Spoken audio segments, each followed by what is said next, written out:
When I was in the seminary, the rector who was in charge of the seminary had come back home to go to some meetings, and he had spoken with one of the newly ordained priests who had just finished at the seminary.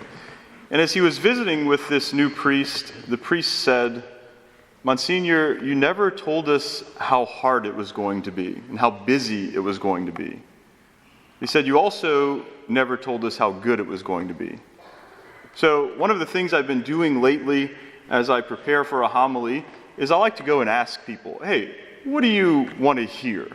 And so as I was walking around the student center today, I said, "Hey, if you were going to a wedding tonight, what would you want to hear?"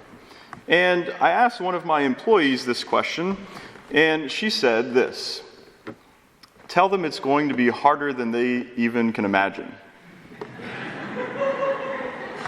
But she said, "Tell them it's also going to be better than they can ever imagine." It's going to be harder than you can imagine, and it's going to be better than you can imagine. And the readings that you picked for today talk about this. So in that first reading from Genesis, we hear the second of the two creation stories at the very beginning of the Scriptures. And in this one, you see that it is going to be difficult, JR. So where does woman come from? Woman comes from the side of the man, right? And it says that as the woman is being taken from the side of the man, from the rib, and that word rib could also mean life, right? So the man is in a deep sleep whenever this is happening. The man has died. So in order for the woman to come from his side, to come to life from him, the man has to die. And so, JR, if Anna is to receive life from you, you have to die. You have to die to yourself each and every day so that she can come to life, right? That sounds cute when you first hear it, right? Oh, that's precious, like woman came from the side of man. But then you realize you have to die. It's not so cute. That to give her life, you have to be put into this deep sleep. And in doing that, right, you're imitating Christ. Because what do we hear in the Scriptures about the crucifixion? That once Jesus has died, right, he's on the cross in between the criminals, and they go up to him, they break the legs of the criminals next to him, but when they get to Jesus, they say he's already died, so they're not going to break his legs. But what do? They take the spear and they thrust through him in his side, and water and blood pour out.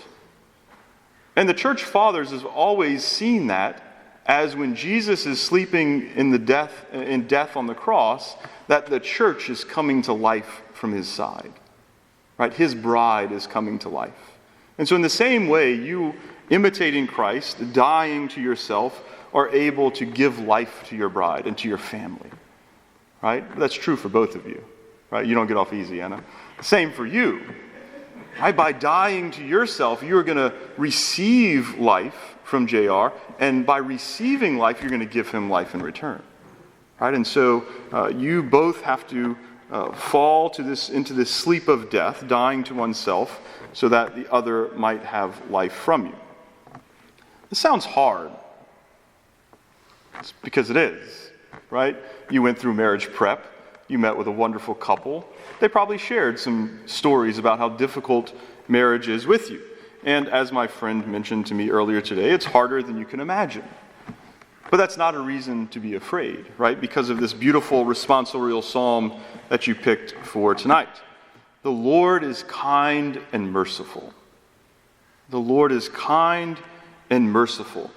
Elsewhere in Scripture it says that he renews his mercy each morning. And so as you are dying to self, and as at times you are failing to die to self, right? God is going to give you his mercy. He's going to give you his grace. He's going to give you his very life each and every day so that you have the strength to be able to die to self and to serve your spouse. Right? The rector said that, the seminarian, the new priest, said to the rector, "You never told us how busy it was going to be." I would argue with that. I feel like they told us a lot how busy we would be as priests. But he also said, "You never told us how good it was going to be." And I feel like they tried to do that. But I also feel like there is no way of knowing how good it's going to be until you go through it. And so, yes, your life is going to be hard as a married couple, but your life is going to be better than you could imagine. Right? And that's because the Lord is kind and merciful. And so you are going to experience daily God's care for you, the Lord's mercy, His sustaining you in your daily married life with His grace and with His mercy. And in doing so, He's going to help you to be kind and merciful to one another. Right? Something that is incredibly important in the married life. And then that second reading that you chose, also wonderful. It's from Scripture, so I have to say that, right? But it is wonderful, especially for this occasion. It says, no one has ever seen God. No one has ever seen God. And as I read that, I thought about the sacraments. Right? What are sacraments? Well, a sacrament is an external or a visible sign of an internal or an invisible reality. So the best example I like to use is baptism, right? That whenever someone is baptized, we can't see sin being removed from their soul. It's not like if we tried hard enough, oh, there it is, it happened. And so we need these external signs, right? I can see water being poured on someone, and that signifies what's going on inwardly, that removal of sin. Well, in marriage, the outward sign is you. Right? You, through entering into this sacrament in just a few minutes, will become an outward sign of the inward reality of God's love to the world. That's amazing.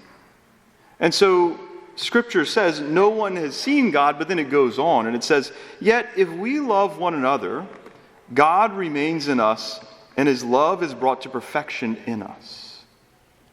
And so if you love one another in that supernatural love that you are entering into tonight in this sacrament, then you become that sign to the world of God's love.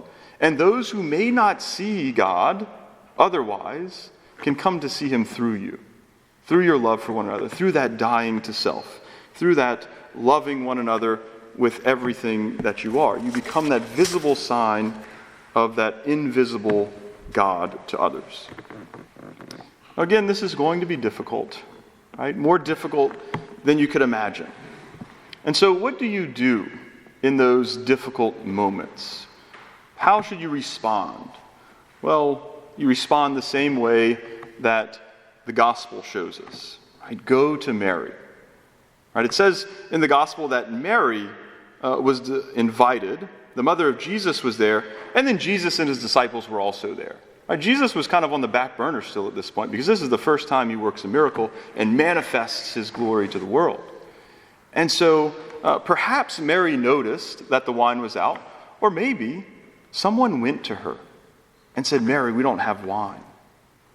And what does she do? She goes to Jesus on behalf of the wedding party, and she says, they don't have wine. And she forces Him in a certain sense, because He says, my hour hadn't come. But by her response to the waiters, do whatever He tells you, Jesus recognizes His hour is come, and begins His public ministry with this miracle. And so go to Mary, right? Bring her your petitions. Ask her to bring them to Jesus, right? And she's going to look at you and say, do whatever He tells you. And she is going to present your petitions to Him, right? And I don't think it's insignificant that the miracle is that He turned water into wine, right? The Scriptures elsewhere in the Psalms say that God gave wine to cheer man's heart. And so whenever you're not feeling like there's a lot of cheer, when you're feeling like perhaps you've run out of wine, go to Mary. Right? The only thing I'm going to tell you to do, I have a whole list of things I could tell you, but you know most of them. The one thing I will encourage you to do is pray the rosary every day together if you can. Right? And in that way, go to Mary. And she's given us all kinds of promises for those who pray the rosary. And so beginning your married life by doing that is your way of going to Mary on a regular basis, right? Telling her, even when you have wine, that you need some more, and she will bring your petitions to Jesus and she will give you the grace, she will obtain for you from Jesus the grace that you need so that you can get through those difficult times and so that your married life together can be one more joyful than you could ever imagine.